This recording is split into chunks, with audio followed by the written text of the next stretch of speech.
Our van really now feels as if it's beginning to come to life with the installation of some of our systems, to include the installation of this diesel heater. This short video is not about how we installed the diesel heater, but where we installed the diesel heater, where I think it was an easy fit.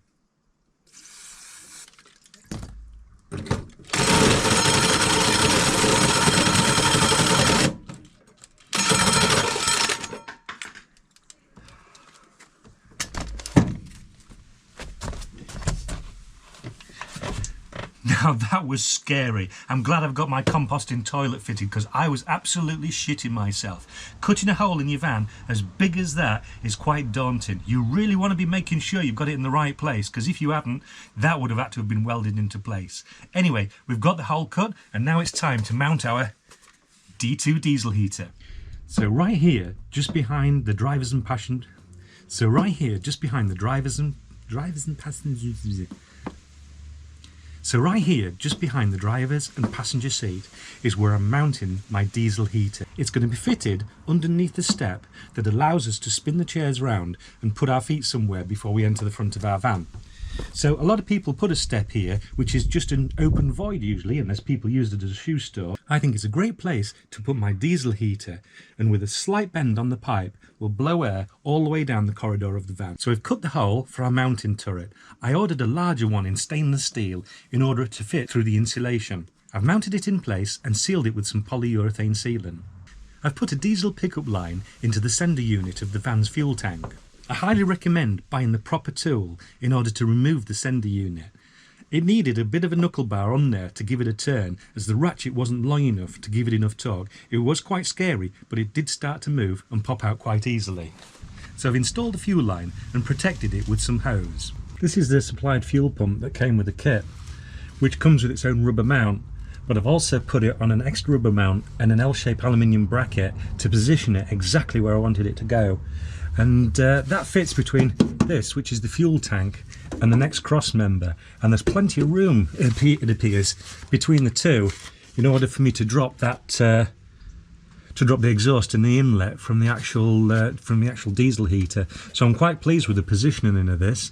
It means that the exhaust is going to go out just where my ordinary exhaust goes out as well, so it should mount up well and be quite a neat finish. So the fuel line comes from the top of the tank. There was enough room without having to drop the tank to feed the fuel line through to reach the pump, and then all I did was put some electrical conduit covering over the top of that just to protect it and stop it from rattling about. There is a clip on the side of the chassis where some electrical conduit runs, and it was ideal to actually use that clip in order to clip the fuel line in. So far, so good. There's a power supply that goes to the fuel pump, and I've managed to feed it through the, the bulkhead part just below the seats of the van, and it fed through there quite easily and out through the box section underneath to link to the pump. I've actually cut though the length of cable that came to the pump because it's miles long, so I'll be rejoining that somewhere in here. The pump is installed, and now we're ready to mount our heater onto the mounting turret.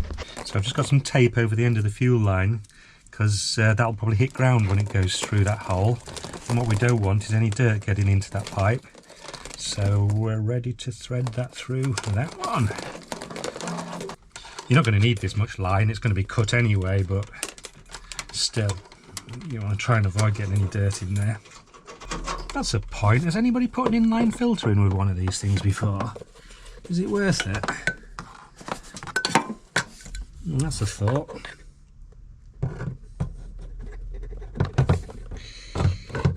Yeah, that pipe doesn't want to go through there and through that hole when the fuel pipe is on, so don't make that mistake.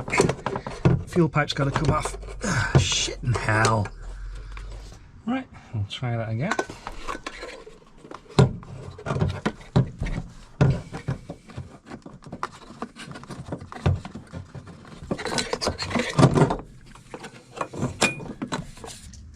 Oh, it's not easy working inside that little turret. It's all the room you've got. It'd be a good idea as well that when you've got it all fixed up to lather some more copper grease around it. Where it's positioned now, it's well out the way of any road spray. Let's It's a bloody spring washer now. Yeah. Bollocks. We're not going to go too hard on those. Don't want to snap or break anything.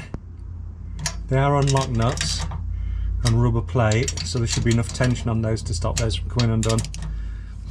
I might even drop a second nut on the top of those just to stop any vibration from... Nah, that should be fine.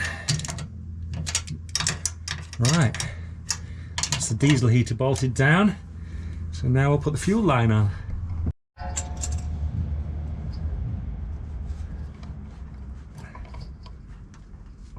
So that's our fuel line in, and I do believe there's ample room there. Just might be right to be able to get a quarter drive ratchet in. Yes, and tighten that up.